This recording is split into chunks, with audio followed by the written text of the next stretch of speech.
가까운 사람일수록 더 크게 상처받나요? 사랑하는 사람의 작은 말 한마디에 하루 종일 마음이 무너질 때가 있나요? 나를 괴롭히는 건 사람이 아니라 그 사람에 대한 내 마음일 때가 많습니다. 오늘 우리는 그 이유를 함께 들여다보려 합니다. 왜 우리는 자꾸 관계에서 상처받을까요? 그리고 그 상처는 정말 상대방이 준 것일까요? 당신이 누군가와 대화를 나누다가 갑자기 마음이 무거워진 적 있나요? 상대방은 별 뜻 없이 던진 말인데 당신의 마음 속에서는 그 말이 며칠씩 맴돕니다. 나를 무시하는 거야?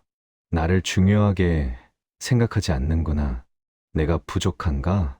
이런 생각들이 끝없이 이어지고 마음은 점점 더 아파옵니다. 불교에서는 이것을 매우 정확하게 설명합니다. 부처님은 말씀하셨습니다.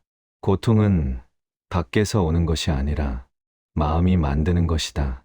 상대방의 말이나 행동 자체가 당신을 상처 주는 게 아닙니다. 그 말과 행동에 대해 당신의 마음이 어떤 의미를 부여하는지, 어떤 해석을 하는지가 상처를 만듭니다. 같은 말을 들어도 어떤 사람은 전혀 신경 쓰지 않습니다. 하지만 어떤 사람은 깊은 상처를 받습니다. 무엇이 다른 걸까요? 상대방의 말이 아니라 그것을 받아들이는 내 마음이 다른 겁니다. 불교에서는 이것을 투영이라고 설명합니다. 우리는 상대방을 있는 그대로 보지 않습니다. 내 마음의 렌즈를 통해 상대방을 봅니다.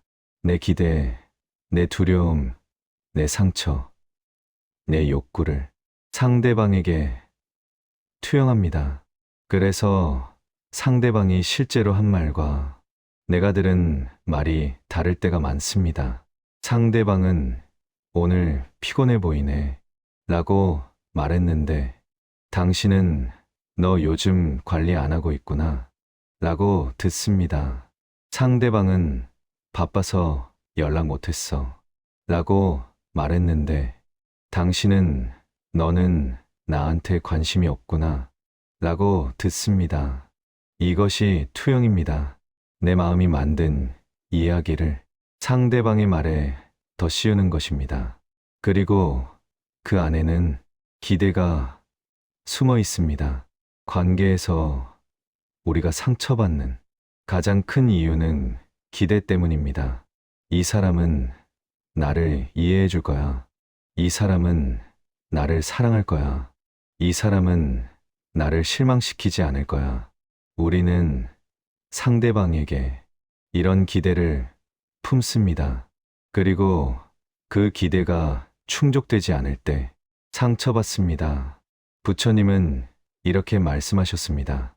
집착이 있는 곳에 고통이 있다. 기대는 일종의 집착입니다. 상대방이 이렇게 해줘야 한다는 집착입니다. 이 관계는 이래야 한다는 집착입니다. 그런데 세상은 우리 마음대로 흘러가지 않습니다. 사람들은 우리 기대대로 행동하지 않습니다. 그럴 때 우리는 상처받습니다. 왜 날 이해해주지 않아? 왜 내 마음을 몰라줘? 하지만 조금만 더 깊이 들여다보면 이런 질문이 생깁니다. 상대방이 정말 나를 이해해줘야 할 의무가 있을까? 상대방이 내 모든 기대를 충족시켜야 할까? 심리학에서는 이것을 정서적 반응 패턴이라고 설명합니다. 우리는 과거의 경험을 통해 특정한 반응 패턴을 학습합니다. 어릴 적 부모에게 인정받지 못했던 경험이 있다면 성인이 되어서도 타인의 인정에 매우 민감하게 반응합니다. 과거에 버림받았던 경험이 있다면 현재의 관계에서도 작은 신호만으로 불안을 느낍니다. 이 사람도 날 떠날 거야. 나는 사랑받을 자격이 없어. 이런 생각들이 자동으로 떠오릅니다. 그리고 그 생각이 현실인 것처럼 느껴집니다. 하지만 이것은 과거의 상처가 현재에 투영된 것입니다. 불교 심리학에서는 이것을 업의 작용이라고 말합니다. 과거의 경험과 습관이 현재의 마음 상태를 만듭니다. 그리고 그 마음 상태가 관계를 바라보는 방식을 결정합니다. 가까운 사람일수록 상처가 큰 이유도 여기에 있습니다. 우리는 가까운 사람에게 더 많은 기대를 합니다. 더 많은 의미를 부여합니다. 더 많은 감정을 투자합니다. 그래서 그 사람의 말과 행동에 더 민감하게 반응합니다. 낯선 사람이 나를 무시해도 별로 신경 쓰이지 않습니다. 하지만 연인이나 가족이 나를 무시하면 마음이 무너집니다. 왜일까요? 그들에게 나를 많이 투영했기 때문입니다. 그들이 나를 어떻게 대하는지가 내 가치를 결정한다고 믿기 때문입니다. 불교에서는 이것을 자아, 동일화라고 설명합니다. 우리는 타인의 평가와 나를 동일시합니다. 그 사람이 나를 좋아하면 나는 가치 있는 사람이다. 그 사람이 나를 싫어하면 나는 부족한 사람이다. 이렇게 생각합니다. 그래서 상대방의 반응에 따라 내 가치가 오르락내리락 합니다. 하지만 부처님은 가르치셨습니다. 너의 가치는 타인의 평가에 달려있지 않다. 당신은 그 자체로 완전합니다. 누군가 당신을 인정하든 안 하든 당신의 본질은 변하지 않습니다. 이것을 이해하는 것이 관계의 자유로 가는 첫걸음입니다. 마음은 거울과 같습니다. 상대방을 보는 것이 아니라 내 마음을 비추어 보는 것입니다. 상대방이 화를 내면 나도 화가 납니다. 상대방이 불안해하면 나도 불안해집니다. 이것을 심리학에서는 감정 전염이라고 부릅니다. 하지만 불교에서는 더 깊은 진실을 말합니다. 내가 상대방의 감정에 반응하는 이유는 그 감정이 이미 내 안에 있기 때문이다. 상대방의 화가 나를 화나게 하는 게 아닙니다. 내 안에 이미 화가 있었고 상대방의 화가 그것을 촉발시킨 겁니다.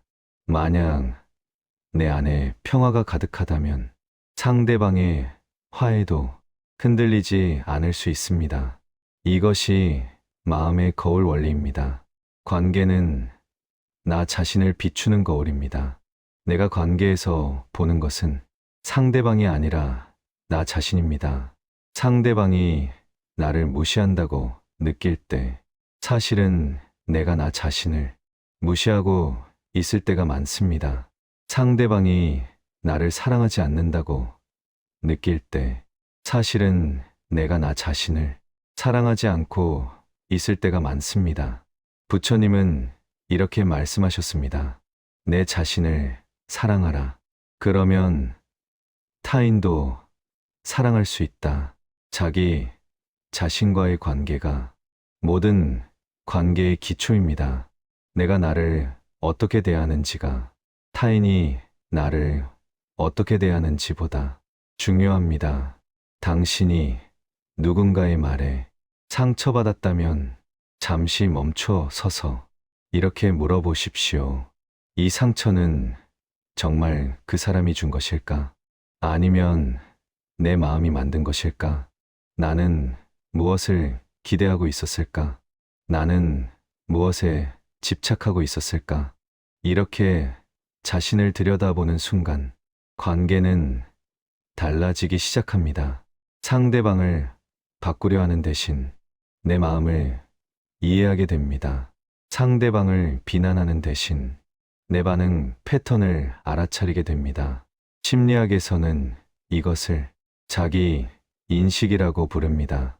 내 감정의 원인을 이해하는 것입니다. 내가 왜 이렇게 반응하는지 아는 것입니다. 이것이 관계의 상처에서 벗어나는 첫 번째 단계입니다. 불교에서는 이것을 알아차림이라고 말합니다. 내 마음의 움직임을 있는 그대로 보는 것입니다. 판단하지 않고 그저 관찰하는 것입니다. 아, 지금 나는 상처받았구나. 아, 지금 나는 기대가 무너져서 실망하고 있구나. 아, 지금 나는 인정받고 싶은 욕구가 강하구나. 이렇게 알아차리는 순간 감정과의 거리가 생깁니다. 당신은 더 이상 그 감정에 완전히 빠져 있지 않습니다. 당신은 그 감정을 바라보는 사람이 됩니다. 그리고 그 거리가 자유를 만듭니다. 관계에서 우리가 상처받는 이유는 명확합니다. 투영, 기대, 집착, 자아동일화. 이 모든 것이 우리 마음이 만든 구조입니다. 상대방이 문제가 아닙니다. 상대방을 대하는 내 마음의 방식이 문제입니다. 이것을 이해하는 순간 비난은 멈춥니다. 원망은 사라집니다. 그리고 진짜 자유가 시작됩니다. 관계에서 우리가 왜 상처받는지 그 원리를 우리는 이미 들여다보았습니다. 이제 우리는 한 걸음 더 나아가려 합니다. 상처에서 벗어나는 방법을 함께 찾아가려 합니다. 하지만 이것은 사람을 멀리하는 거리두기가 아닙니다. 내 마음을 다루는 거리두기입니다. 관계 속에서도 평화로울 수 있는 마음의 기술입니다. 먼저 상처가 시작되는 바로 그 순간을 관찰해야 합니다. 아주 천천히, 아주 세밀하게 바라보십시오. 예를 들어 당신이 누군가와 대화하고 있습니다. 상대방이 말합니다. 요즘 바쁘지? 연락도 잘 안 되던데. 이 순간 당신의 마음속에서 무언가가 움직입니다. 가슴이 약간 조여옵니다. 목구멍이 답답해집니다. 그리고 생각이 빠르게 떠오르기 시작합니다. 나한테 서운한가 봐. 내가 관계를 소홀히 했나? 나는 나쁜 친구야. 이 순간을 놓치지 마십시오. 바로 이 순간이 상처의 시작점입니다. 상대방의 말 자체는 중립적입니다. 그저 사실을 이야기했을 뿐입니다. 하지만 당신의 마음은 그 말에 의미를 부여합니다. 해석을 만들어냅니다. 그리고 그 해석이 감정을 만듭니다. 불교 명상에서는 이 과정을 매우 세밀하게 관찰합니다. 상대의 말이 귀로 들어옵니다. 그것이 생각을 촉발시킵니다. 생각이 감정을 만듭니다. 감정이 몸의 반응을 일으킵니다. 이 모든 과정을 하나하나 분리해서 보는 것입니다. 아, 지금 저 말을 들었구나. 아, 지금 서운해하나 봐라는 생각이 떠올랐구나. 아, 지금 가슴이 조이는 감정이 일어나는구나. 이렇게 알아차리는 순간 당신과 상황 사이에 공간이 생깁니다. 당신은 더 이상 자동으로 반응하지 않습니다. 당신은 선택할 수 있는 사람이 됩니다. 이것이 알아차림의 힘입니다. 심리학에서는 이것을 자극과 반응 사이의 공간이라고 말합니다. 우리는 대부분 자극에 자동으로 반응합니다. 누군가 날 비난하면 즉시 화가 납니다. 누군가 날 무시하면 즉시 상처받습니다. 하지만 알아차림을 연습하면 그 사이에 공간이 생깁니다. 자극과 반응 사이에 한 박자의 여유가 생깁니다.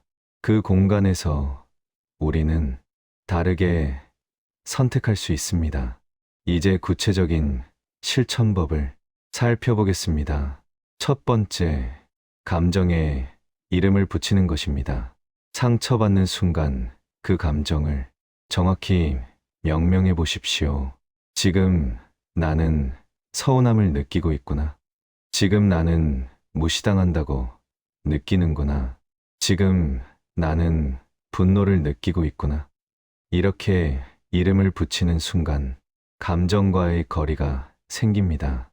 당신은 서운함 그 자체가 아니라 서운함을 느끼는 사람이 됩니다. 이 미묘한 차이가 큰 변화를 만듭니다. 감정에 완전히 빠져 있는 것과 감정을 관찰하는 것은 전혀 다른 경험입니다. 두 번째, 호흡으로 돌아오는 것입니다. 관계에서 상처받을 때 우리의 호흡은 얕아지고 빨라집니다. 몸은 긴장하고 마음은 혼란스러워집니다. 이때 의식적으로 호흡에 주의를 기울이십시오. 깊게 들이마시고 천천히 내쉬십시오. 호흡은 당신을 지금 이 순간으로 데려옵니다. 과거의 상처도 미래의 걱정도 아닌 지금 이 순간으로 호흡을 느끼는 동안 당신은 안전합니다. 호흡을 느끼는 동안 당신은 온전합니다. 숨이 들어오고 나가는 것을 느끼십시오. 그것만으로도 마음은 조금씩 고요해집니다. 세 번째, 자신과 상대를 분리해서 보는 것입니다. 우리는 종종 상대방과 나를 하나로 엮어버립니다. 저 사람이 나를 어떻게 대하느냐가 내 가치를 결정한다. 이렇게 생각합니다.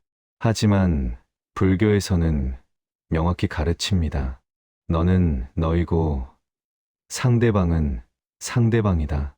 상대방의 말과 행동은 상대방의 것입니다. 그것이 당신의 본질을 바꾸지 못합니다. 상대방이 당신을 무시한다고 해서 당신이 무가치해지는 게 아닙니다.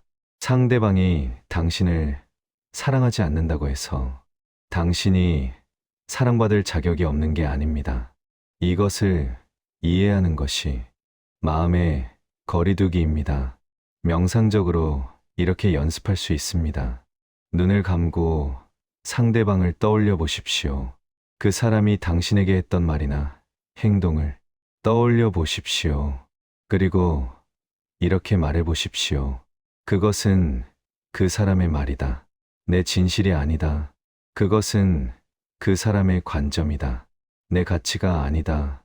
나는 그 사람의 평가와 별개로 온전하다. 이렇게 반복하다 보면 점점 분리가 일어납니다. 상대방의 말이 더 이상 당신을 정의하지 못합니다.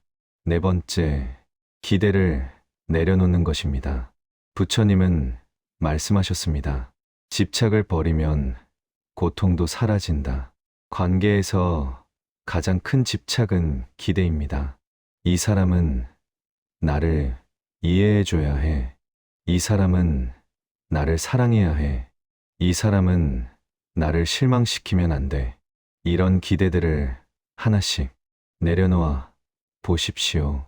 기대를 내려놓는다는 것은 관계를 포기하는 게 아닙니다.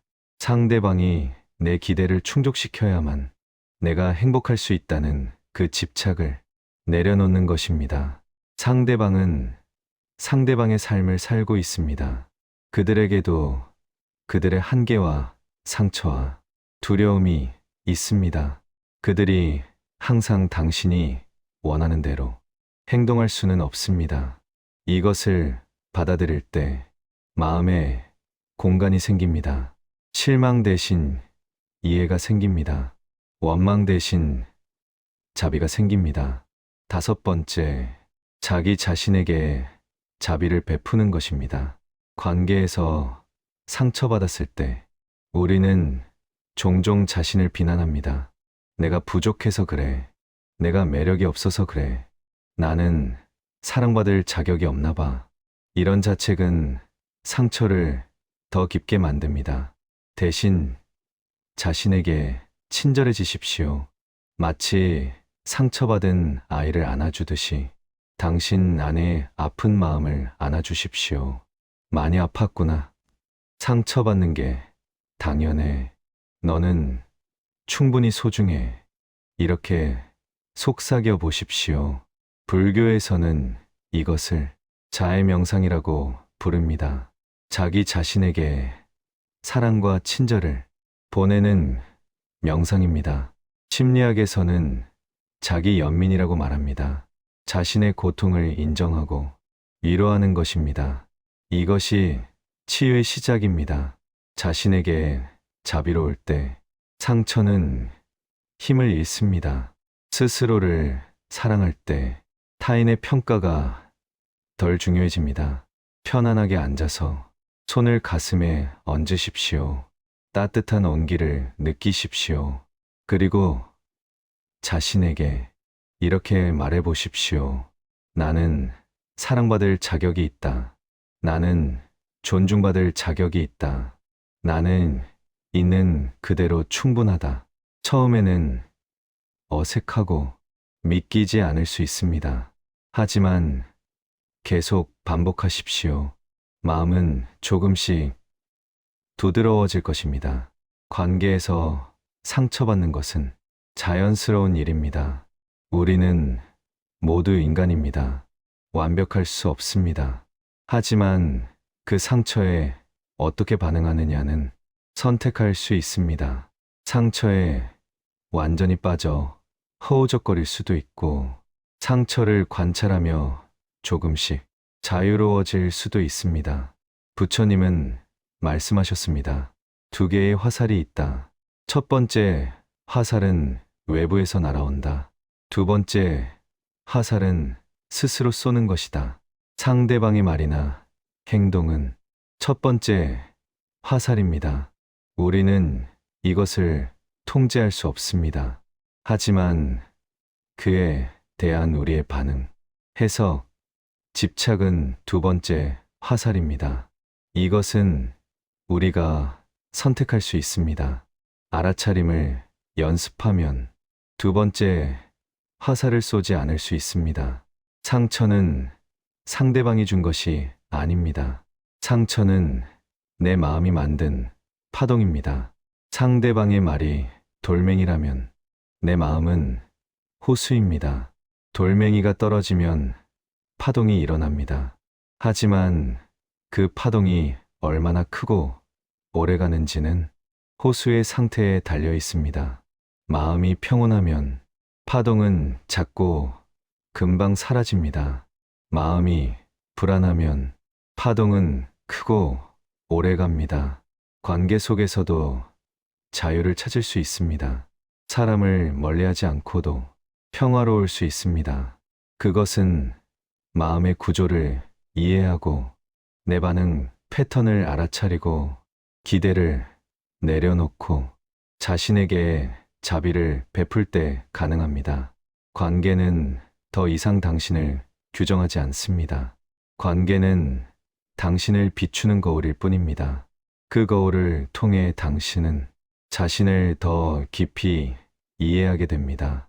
그리고 이해가 깊어질수록 자유도 깊어집니다. 마음의 거리두기는 냉정함이 아닙니다. 진정한 사랑으로 가는 길입니다. 집착 없는 사랑, 기대 없는 사랑, 조건 없는 사랑. 그것은 상대방도 자유롭게 하고 나도 자유롭게 합니다. 이것이 부처님이 가르치신 관계의 지혜입니다. 지금부터 연습하십시오. 완벽하지 않아도 괜찮습니다. 조금씩 천천히 자신에게 자비롭게. 그러면 관계는 고통이 아닌 성장의 공간이 됩니다. 상처가 아닌 깨달음의 기회가 됩니다. 당신은 관계 속에서도 자유로울 수 있습니다. 지금 바로 이 순간부터